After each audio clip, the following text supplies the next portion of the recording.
Hey, what's going on everybody? I'm Jonni. In today's video, I want to show you a way to make your artwork look like it's hand-drawn and it's not like a cheesy filter, and you'll see later. And these days I found out that people, which is actually my hero, got some renders like painting, and I was like, oh, is it done in toon shaders or? But it's so good that I'm always wondering how did he do to the renders. Like here, you can see there's some random brushes here, which will make the render got more details, and it's super fun to watch.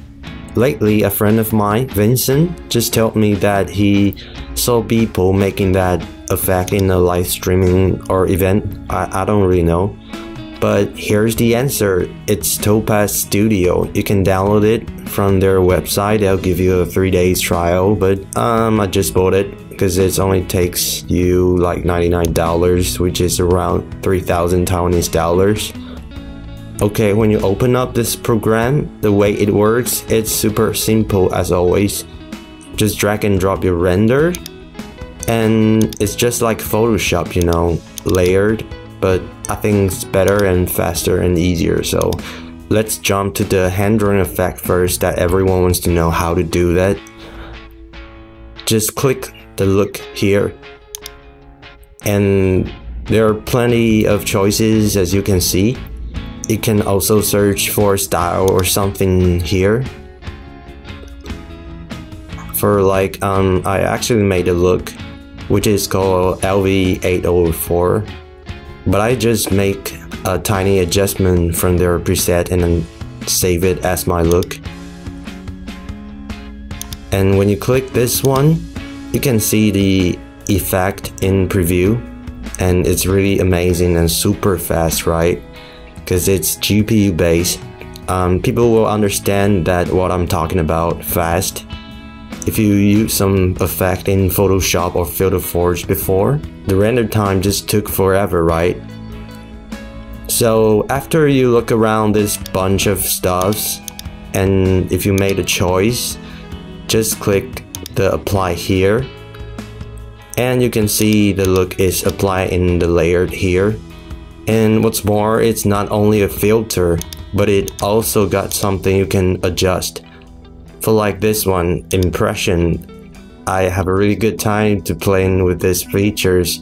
You can choose some different strokes or some presets here, but I like to do it myself, so you can define the number of strokes, brush sizes.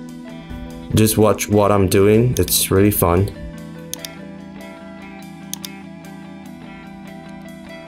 And it can also be used in photos. Just drag and drop your photo. As you can see, this program can understand the structure of what you're shooting.